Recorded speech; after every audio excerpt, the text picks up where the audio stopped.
Bienvenidos a un nuevo capítulo de Apasionados por la Tecnología, el podcast de Paradigma Digital sobre tecnología, estrategia, metodología y productos digitales. ¡Arrancamos!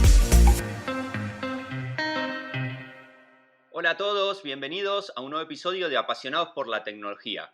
Hoy vamos a continuar con esa gran charlas que hemos tenido con Alberto Serrano, que es nuestro líder de desarrollo de negocio de datos, y Moisés Martínez, que es nuestro líder de IA, y en el que empezamos hablando esa interrelación que hay entre la inteligencia artificial y los datos, y cómo uno depende del otro y viceversa. Comenzamos en el capítulo anterior hablando de cómo la IA necesita los datos, y vamos a continuar hoy con la visión contraria, bueno, más que contraria, es vista del otro lado, ¿no? Cómo los datos necesitan a la inteligencia artificial.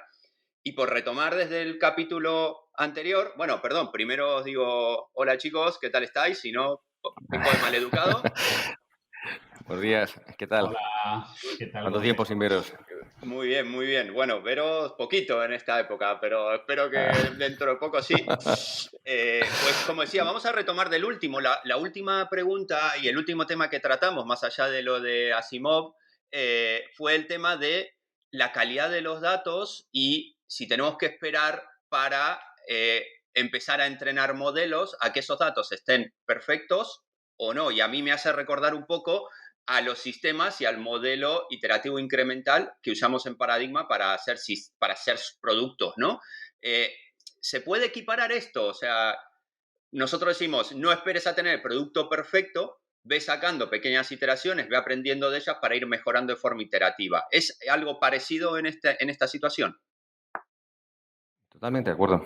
Yo creo que sí, que se puede y que se debe, ¿no? No podemos, al fin y al cabo, esperar a tener un contexto perfecto, ¿no? Para poder arrancar con un desarrollo, cualquier tipo de desarrollo de IA o de BI tradicional. Sí que es verdad que hay que establecer reglas del juego y que cuando ese desarrollo se dé por finalizado, pues tiene que contar con un dato de la mayor calidad o lo mayor confiable posible. Y esto un poco es el clásico dilema, ¿no? de gobierno versus agilidad y que ahora se está también, lo estamos viendo continuamente en grandes implantaciones de gobierno del dato, de arquitectura, donde a veces decimos, no queremos explotar datos que no tienen calidad, datos de ese nivel RAW, que han sido adquiridos y no han sido procesados ni validados y que a veces se plantea, ¿no? Vamos a esperar a que apliquemos reglas de calidad, que le demos una vuelta estructuralmente a esos modelos de datos, a que estén perfectamente preparados y entonces ya los procesamos. Cuando vas a procesarlos, has perdido la oportunidad de negocio, has demorado tu proyecto.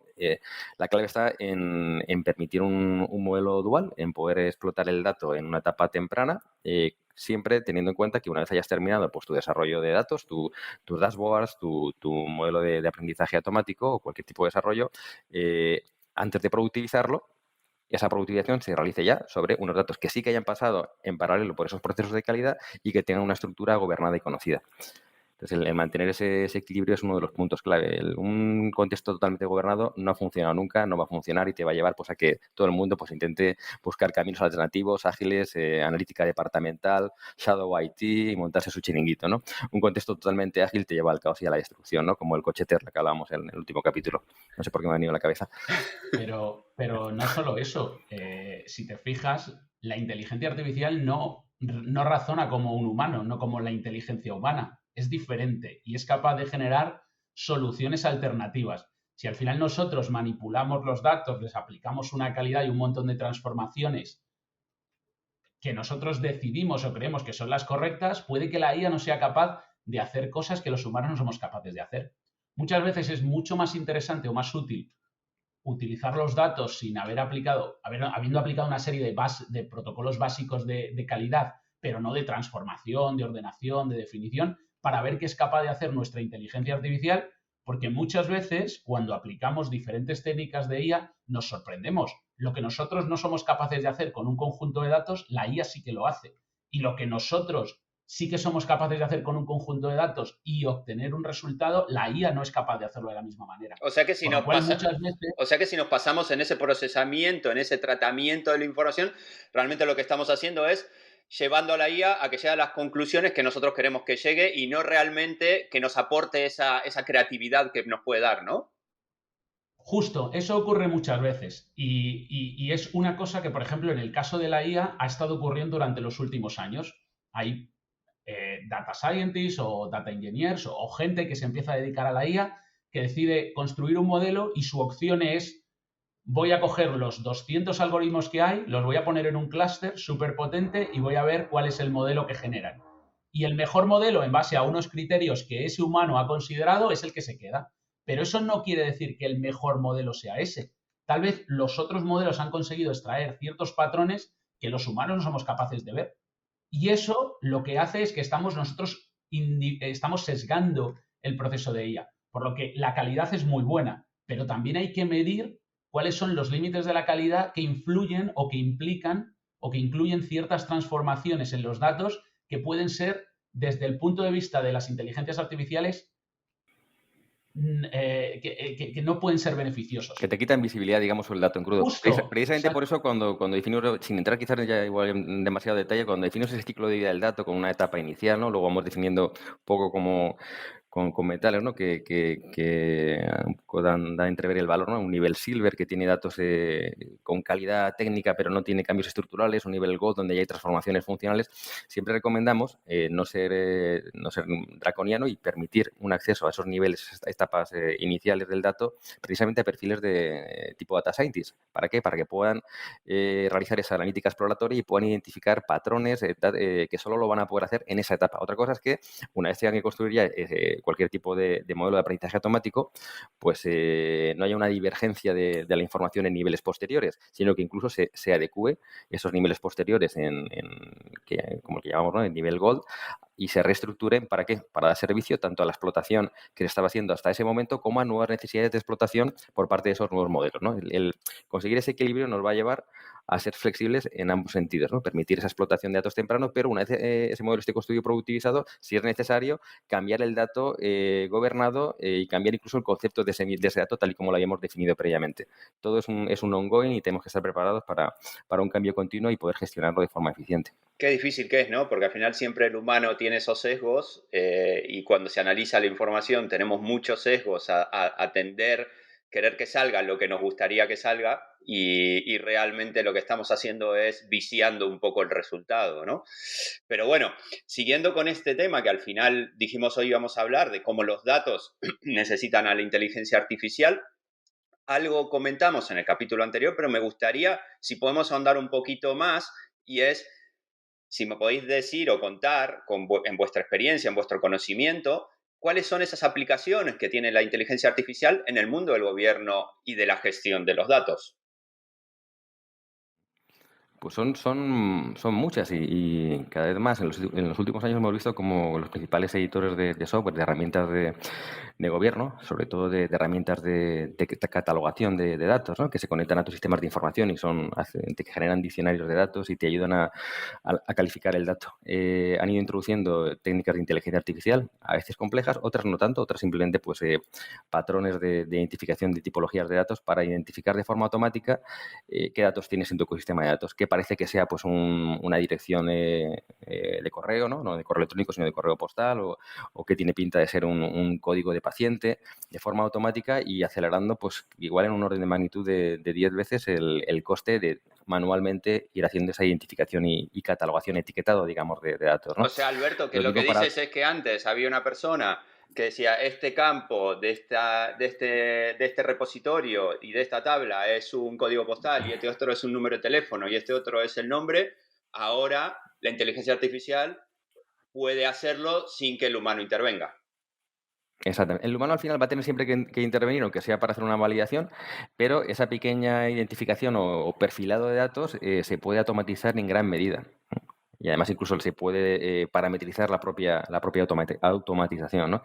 Entonces, para esos aspectos de catalogación, de linaje, incluso pues de calidad de datos, ¿no? De intentar identificar qué potencialmente parece ser una deficiencia, porque hay una desviación numérica respecto a un valor medio en un atributo determinado, porque no se cumple con un patrón de una forma determinada, que tiene pinta de no estar cumpliendo reglas de calidad que ni siquiera hemos definido, ¿no? Estas líneas, los principales editores del mercado, en sus soluciones de catalogación, de linaje y de calidad, están introduciendo mejoras.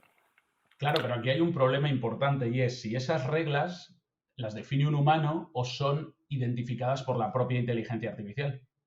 Y en el caso de que sean las segundas, ¿cuánta veracidad le damos a ese proceso de inteligencia artificial para aceptar esas reglas que él ha sido capaces de identificar y que en algunos casos los humanos creen que no son o no deberían aplicarse? Ahí existe ese pequeño problema de si hacer caso a la IA o hacer caso al humano y ver quién tiene razón y ver quién introduce ese sesgo, si la propia máquina o el propio humano. ¿Y quién gana, Moisés? ¿La IA o el humano? Bueno, normalmente debería ganar el humano por ahora porque es el que debería tomar al final la decisión. Hay muy pocas empresas que de verdad permiten a la IA tomar decisiones totalmente autónomas. Lo ideal es que la mayor parte de esas decisiones, por ahora, ya que nuestro control de la IA o nuestro nivel de dominio de ella todavía no es excesivamente alto, lo ideal es que cada una de esas decisiones o la mayor parte de ellas sean hasta cierto punto aprobadas o definidas o aprobadas o validadas por un humano, porque si no podemos entrar en un problema de que se esté generando información que es incorrecta. Ahí volvemos Totalmente. al punto anterior, ¿no? La apertura de mente de ese humano que valida lo que sale, que no lleve ese sesgo que a lo mejor nos hace cerrar ciertas puertas que se están abriendo gracias a la IA. En este caso, en lo que son soluciones de gestión y gobierno de datos, quizás el concepto sea bastante más sencillo, menos arriesgado, ¿no? Entre comillas, puesto que estamos hablando de la IA como acelerador, no como un activador del dato, como lo puede ser, por ejemplo, si estás utilizando la IA pues en el contexto, por ejemplo, pues de marketing, ¿no? De campañas hiperpersonalizadas o en el contexto de Connected Health, de incluso adaptar en tiempo real una terapia de un paciente. Aquí estamos hablando simplemente pues, de ayudarnos a acelerar a ciertos roles que tienen las distintas funciones de gobierno del dato, a entender mejor el dato y siempre va a haber una supervisión final, ¿no? Por parte de un humano, ¿no? Pues sí, al final menos arriesgada, entre comillas, quedamos digamos. ahí, ¿no? Nos quedamos en ese punto, pero aprovechando lo que dices, Alberto, es verdad que la IA produce resultados, ¿no? Produce insight. Más allá de esto de la gestión del dato, cuando hace tratamiento y análisis de información y produce resultados, esos mismos resultados se pueden utilizar como input para la misma IA o en realidad es como que entramos en un ciclo que no es posible, sería un vicio eso. Para la propia IA y bueno, incluso para etapas anteriores dentro del ciclo de vida del dato. Si estamos aplicando la IA, por ejemplo, en microsegmentación de clientes, esa segmentación una vez aplicada interesa que quede dentro de nuestra arquitectura de datos para cualquier tipo de análisis, no solo de modelos de IA o de analítica avanzada, sino de cualquier tipo de reporting, ¿no? Con lo cual es fundamental que muchos de esos insights vuelvan de nuevo y retroalimenten nuestra arquitectura de datos. Y tener también controlado aspectos pues, de linaje, ¿no? De dónde ha venido ese dato. Pues este dato no solo ha venido de procesos de integración de datos o de ETL, ¿no? Como diríamos de forma tradicional, sino que ha venido luego de un proceso, de un modelo de aprendizaje automático o de X tipo de procesamiento. Ese linaje end-to-end es fundamental, ¿no? Alberto, incluso ya que mencionas esto, para los que no estamos tan metidos en el mundo del dato, ¿qué es el linaje de los datos? El linaje de los datos nos ayuda a entender por dónde ha pasado un dato, de dónde viene el dato, ¿no? Esto tiene varias lecturas. Desde el punto de vista del procesamiento de un dato nos permite saber pues, que una clasificación por ejemplo, pues de que Diego es un cliente de un segmento X, nos ha venido pues de determinadas interacciones que ha hecho Diego con nuestros sistemas, nuestros canales digitales, ¿no? Y a partir de esa información que hemos introducido en nuestra arquitectura de datos, que hemos procesado, a la que hemos aplicado distintas tipologías de procesamiento, hemos llegado a ese insight que nos permite cualificar a Diego. Eso sería un poco el linaje, ¿no? Que nos permite saber por qué tipos de procesamiento, almacenamiento ha pasado un dato, y luego tendríamos el linaje que nos permite asociar un término de negocio dentro de un término como podría ser el segmento de cliente, con en qué puntos de nuestra arquitectura, en qué bases de datos, en qué data lakes, en qué fichero, en qué columna está almacenado ese concepto, ese término de negocio. O sea, serían las dos perspectivas del linaje, ¿no? Me hace acordar muchísimo a la trazabilidad de los alimentos, ¿no? Para saber hasta que llegó a tu mesa, pues por dónde ha pasado, quién la ha tratado, de dónde viene, etcétera. De hecho también se le llama trazabilidad, lo que pasa es que ya sabes cómo somos con las jergas, ¿no? Que nos falta un poco de gobierno, incluso en interno, ¿no? Bueno, hay que inventarse jerga nueva para poder impactar, ¿no? De hecho, me siento tentado a comentar con Moisés si podemos decir que un modelo de aprendizaje automático queda dentro del mundo de la analítica avanzada o no, que eso nos daría para otro debate. Uy, ya llegamos a eso. Ahí Moisés, tendría que Moisés decir, se está revolviendo. tendría que decir que no, porque no es un modelo, puede utilizarse dentro de un proceso de analítica avanzada, y recalco proceso, ¿de acuerdo? Porque al final un modelo es algo que se comporta de una manera o razona de alguna manera a través de una entrada. Y un modelo de analítica avanzada no razona, solo realiza una serie de transformaciones para presentar la información de una manera y definir una serie de salidas. ¿Ves? Pero no tiene un modelo de razonamiento por detrás que se aprende. Otro problema de linaje, ¿no? Quizás en este caso, entre la industria, entre el mercado, ¿no? Pues evidentemente, un proceso de linaje. Moisés, desde un punto de vista técnico y científico, tiene una razón absoluta. Sin embargo, si te vas al mercado, al mercado, a la industria, al Gartner, al Forrester o a SAS, ¿no? Hoy mismo te metes en su web y todavía siguen.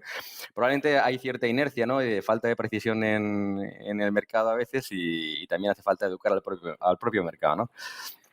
Sí, bueno, al final pasa, ¿no? Son tecnologías, son trabajos, son áreas nuevas que al final a veces va más rápido los términos que el contenido en sí, ¿no? Y de hecho van mutando esos términos. Pero bueno, es interesante ahí, o sea, por un lado o es inteligente o no lo es, ¿no? Me llevo de lo de Moisés. Entonces, en uno se está aplicando una inteligencia implícita y en otros está utilizando una inteligencia explícita que es la que pone el humano al hacer la interpretación, ¿no?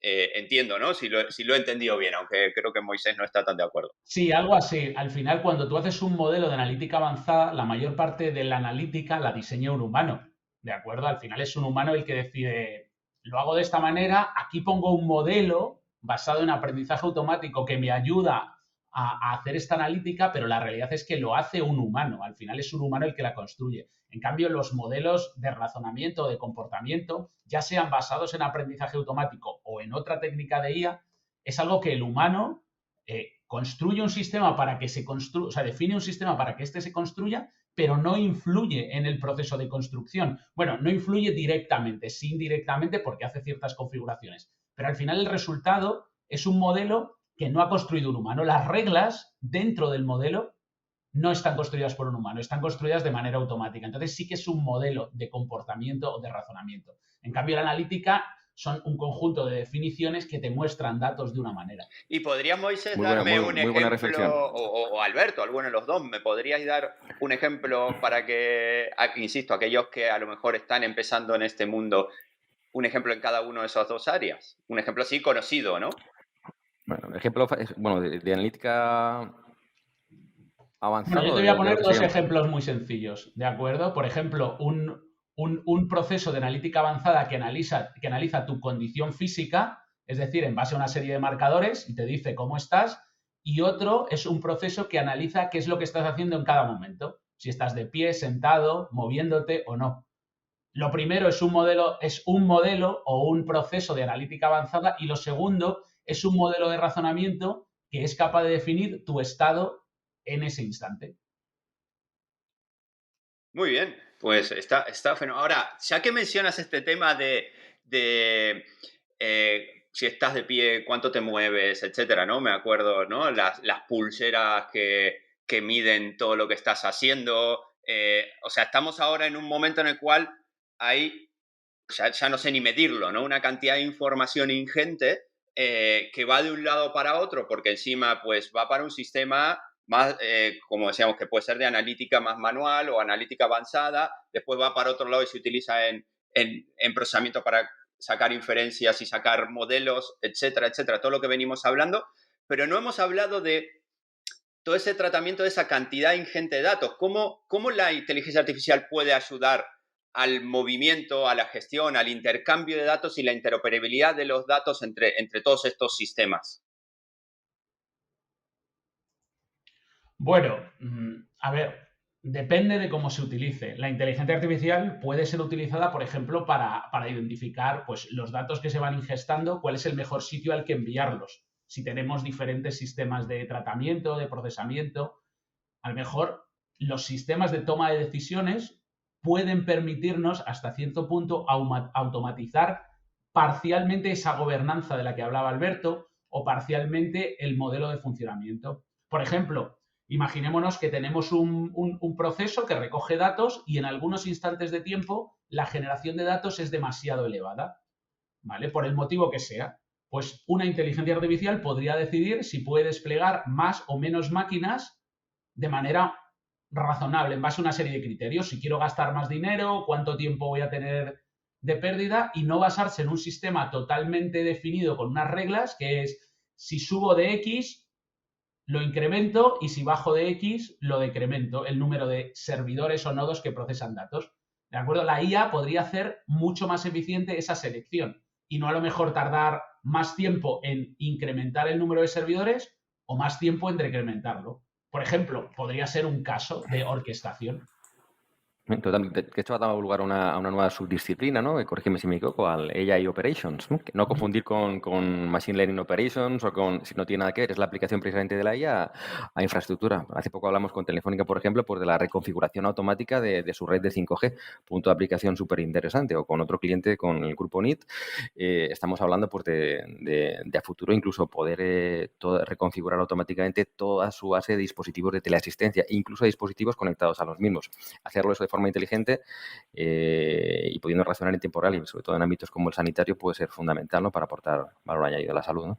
Mira, Alberto, ya que hablas de esto, ¿no? Del mundo sanitario, que encima tiene temas de confidencialidad de información, etcétera, ¿no? Que también seguro es un desafío en todo este entorno a la hora de desarrollar, porque nadie te va a dar la información real de los pacientes o no te la va a dar de una forma explícita porque al final estaría violando determinadas leyes, ¿no? Pero entonces, metiéndonos en este mundo, cuando la IA necesita empezar a generar y a utilizarse, a hacerse, digamos, ¿no? La inteligencia artificial, imagino que necesita de datos. Ahora, bueno, imagino, no, sabemos que necesita de datos. Esos datos pueden estar muy limitados por razones como las que acabamos de decir, ¿no? Porque no nos la pueden dar o porque no está permitido, no está permitido dárnosla.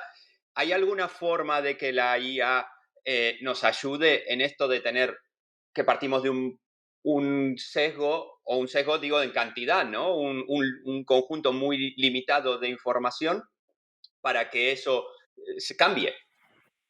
Desde la perspectiva quizás de gestión de datos clásica, hay algo que se puede hacer, que ya no sería de la IA, ¿no? Sino del mundo del dato, que es la anonimización o despersonalización, que incluso si tienes un buen marco de gobierno, la puedes de nuevo industrializar. Si tienes un marco de metadatado y tienes metadatados, qué activos de datos físicos, ¿no? qué campos, de columnas corresponden a datos sensibles, los puedes anonimizar en tiempo incluso de ingesta, ¿no? Y automatizar y preservar la privacidad de esos datos. Y luego ya nos podemos ir ya al mundo de la IA. Ahora, estoy seguro que cuenta algo con más profundidad, pero podríamos aplicar directamente técnicas de inteligencia artificial directamente en dispositivos IoT, ¿no? Con prácticas de edge computing. El caso, por ejemplo, que hablamos ahora con otro cliente que no puedo decir el nombre, pero estamos viendo la aplicación de unos sensores que permiten aplicar terapias de estimulación profunda para el Parkinson a nivel cerebral, y en algunos casos pues podríamos aplicar directamente en esos sensores que se encargan tanto de captar como aplicar esas terapias, de aplicar la inteligencia artificial directamente. Incluso hay frameworks, ¿no? Como TensorFlow, que tienen versiones light que corren pues en ese tipo de dispositivos, en nuestros dispositivos móviles, donde entonces no hace falta que el dato viaje hasta nuestra infraestructura o que viaje a la nube, y podemos hacerlo de forma más temprana, ¿no? Preservando la privacidad y reduciendo latencias. Bueno, eso es una de las cosas nuevas que está trayendo la inteligencia artificial y que tiene que ver con diferentes otros tipos de modelos de computación, intentando que esos datos personales, que ahora mismo empiezan a ser extremadamente elevados, por ejemplo, las miles de cámaras que tenemos en el sistema del metro, ¿qué hacen con esos datos? ¿Guardan nuestras caras, las de nuestros hijos? Pues todo ese tipo de información de privacidad se está empezando a considerar como algo muy importante y que no debería almacenarse. Y de esa manera se utilizan diferentes tipos de técnicas que uno, o no recogen esa información, es decir, no la mandan a esos super data lakes de los que antes hablaba Alberto, y la procesan en lo que llamaríamos en el sistema de recogida. De manera que solo extraen cierta información y anonimizan el resto. ¿De acuerdo? Para intentar evitar ese tipo de cosas. Pero la IA como tal no es capaz de decidir qué debe ser o no, qué no debe ser anónimo. Eso es algo que aún hoy queda un poco en el sesgo o en la legislación que realizamos los humanos. En el caso de Europa, es claro, tenemos una legislación probablemente la más avanzada de todo el mundo para todo lo relacionado con inteligencia artificial y protección de datos, pero en otros países todo es bastante más abierto y, bueno, pues deja muchas lagunas legales para ese tipo de cosas. Y eso nos lastra en Europa, nos lastra el tener esa legislación tan acotada y le da más ventaja a esos otros lugares donde esa legislación no es tan estricta. Totalmente. Debido a la legislación que tenemos en Europa, compañías como Google o como Amazon nunca podrían nacer aquí, nunca podrían existir, porque tenemos ciertas legislaciones que protegen ciertos derechos o que rigen ciertos procesos para pues, la realización, construcción o desarrollo de ciertas tecnologías o definición de ciertos tipos de modelos de negocio. Wow, pues creo que es un buen punto para cerrar. No me quiero meter con las leyes, pero sin duda que tenemos un desafío como continente, como país, etcétera, de que si queremos estar a la vanguardia, pues hay que pensarse un poco mejor este tema. Ahora, ya para cerrar un inciso, Perdón, Alberto, dale. Digo, si me permites, un tema interesante que además que acaba de ser hace un par de semanas, ¿no? Hablando también de la IA autoexplicable, ya habéis visto, ¿no? Esta nueva ley, no sé si se ha anunciado, si ya es aplicable, que obliga a actores como Deliveroo, como Globo, ¿no? O Uber a explicar los algoritmos que tienen a sus colaboradores, ¿no? Para saber por qué o no les están haciendo participar. O sea que ya estamos viendo cómo cada vez más la regulación, ya no solo por aspectos de privacidad, sino para también la explicabilidad, ¿no? De la IA, de cómo está actuando, se está haciendo también más extensivo, ¿no? Cómo está creciendo ese contexto regulatorio y ya no solo en la privacidad del dato. O sea que hay que estar preparados para lo que viene. Pues nos y de metemos, nuevo hay una buena está saliendo el tema del tercer capítulo, ¿eh? Aquí posiblemente casi que podríamos hacer un capítulo entero. La explicabilidad es algo muy a tener en cuenta y es algo que en nuestro caso en Paradigma creemos que es importante. Y por supuesto, para poder construir inteligencias artificiales fiables, la explicabilidad es una de las características clave, porque si no, ese tipo de deficiencias en la explicabilidad no nos pueden permitir ver por qué pues, una persona no puede acceder a un servicio, no puede acceder a un recurso, o si alguien está siendo tratado de manera justa o injusta por la inteligencia artificial. Y es algo que debería ser clave a la hora de aplicar inteligencia artificial en tanto coches autónomos como sistemas de conducción autónomas. Quién sabe si en el futuro, bueno, los tendremos trenes totalmente autónomos, o simplemente en los sistemas que deciden si nos van a dar un crédito o no en el banco. Tal vez por algún motivo que nosotros desconocemos, el banco decide no dárnoslo porque somos nosotros como individuo y no por una serie de marcadores generales que se aplican a todos los demás individuos. Bueno, antes de la inteligencia artificial tampoco sabíamos por qué no nos daban un crédito. Eso quizás que no cambia, ¿no? Bueno, no saberlo. No. Probablemente nosotros no lo sabíamos, pero el banco sí que lo sabía. Sí, claro. Ahora, con la inteligencia artificial, nosotros no lo sabemos y el banco probablemente tampoco, pero le ha dicho que no nos lo dé y ha decidido hacerle caso. Entonces, ahí lo que hacemos es volvernos todavía, tener menos información para saber por qué. Bueno, me parece interesantísimo este tema de la explicabilidad, aunque me cueste decir la palabra, interesantísimo, porque lo que hace al final, entiendo, es transformar la IA de caja negra a caja visible, ¿no? Justo, exactamente. Bueno, si quieres saber más, probablemente tendremos un podcast en unas semanas donde hablaremos de explicabilidad de IA con algunos expertos y veremos cómo de importante es esto y qué es lo que nos depara en el futuro, y si realmente ya hay técnicas que nos permiten ver o obtener esa explicabilidad de los datos que tenemos disponible o de los modelos que generamos, por ejemplo, utilizando Machine Learning. Qué bien, qué bien. Oye, Pues, una pregunta dale, anticipada Alberto. para ese podcast o ese webinar. Si unimos el mundo de GDPR, ¿no? Con estas nuevas regulaciones, ¿no? Que te obligan un poco a explicar qué hay debajo, ¿no? Qué hay dentro de esa caja. ¿Qué pasa con esos aspectos de la GDPR que no solo te obligan a preservar, ¿no? la seguridad de los datos personales, sino que te obligan a tener catalogados, con esas herramientas de las que hablábamos antes, la información personal y entregársela, ¿no? Al usuario, ¿no? Como puedes hacer con Google o como puedes hacer con Facebook o con TikTok, por ejemplo, ¿no? De quiero descargarme mis datos, qué datos tienes de mí. En teoría, deberías también de poder descargarte no solo los datos que esa empresa, esa organización tiene de ti, sino los que ha derivado también con modelos de inteligencia artificial, ¿no? Probablemente. Llegará el día el que le digan, oye, dame tus datos. Darle a los datos derivados puede suponer incluso perder una ventaja competitiva. Como hablamos hace años con un cliente del sector retail, decía, joder, que tengo que dar los datos de mis clientes y algunos que he derivado yo incluso pueden acabar en manos de la competencia. Si encima me veo obligado a decir cómo los he calculado, puede haber una pérdida de ventaja competitiva considerable en ese mundo de... Bueno, un poco elucubrando, disculpa si... Bueno, actualmente esto es terreno libre, es terreno virgen, digámoslo así. No hay regulación. Habrá que definir la regulación porque, por supuesto, esto no solo tiene que ser totalmente justo para el usuario, también tiene que ser justo y equilibrado para las compañías. Entonces, esto es como cuando, no sé, tú tienes que pedir los datos médicos o los antecedentes penales de alguien.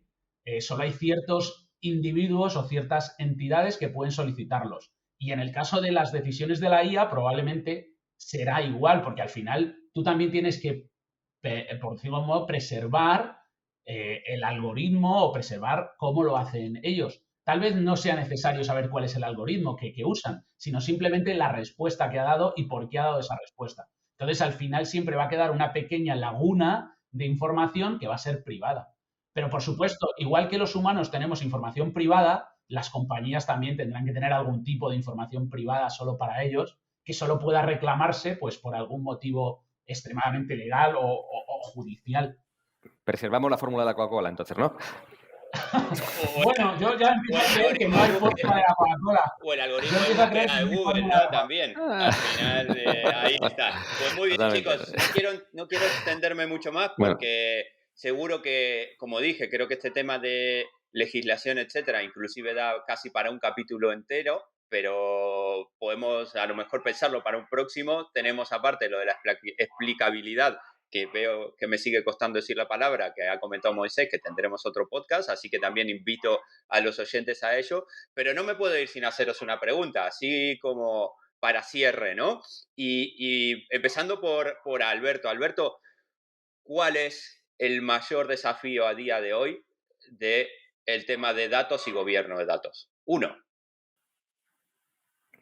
El mayor.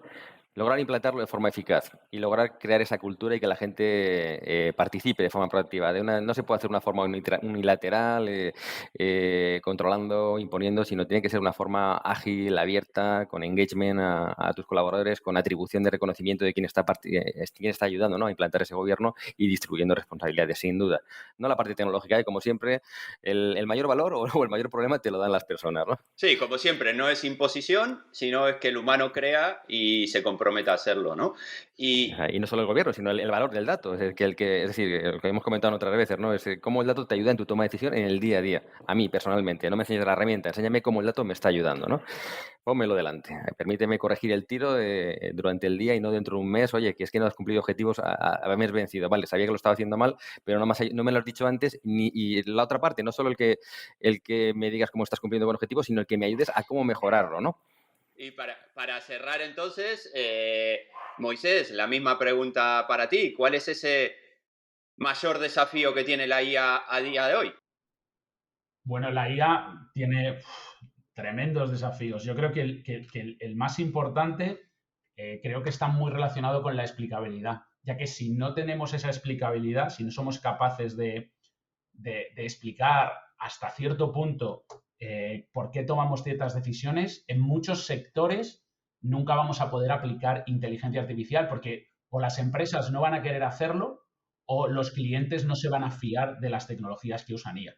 Podremos seguir usándolas en el comercio, en nuestros sistemas de chatbot, pero cuando de verdad la IA tenga que decirnos si nos tienen que operar o si tienen que conducir un tren en el que tenemos que sentarnos durante X horas o en un avión, probablemente decidiremos no hacerlo si ese sistema no nos da fiabilidad y sabemos cómo está funcionando. Muy bien, pues muchísimas gracias a ambos. Al menos yo me voy de nuestros 2 capítulos sabiendo un poco más de lo que sabía antes de ellos, o por lo menos me lo quiero creer así, y espero que para la gente que nos está escuchando sea igual. Así que, insisto, muchísimas gracias de vuelta a ambos por vuestro tiempo, por compartir esta experiencia, este conocimiento, y nos vemos en el próximo podcast. Un gran placer estar con vosotros, como siempre. Un placer y encantado de compartir este ratito con todos vosotros. Cuando crees que un reto es grande, hay aún uno mayor esperándote. Gracias por escuchar el podcast Apasionados por la Tecnología. Puedes seguirnos en Twitter en @paradigmate y suscribirte a nuestra newsletter en paradigmadigital.com.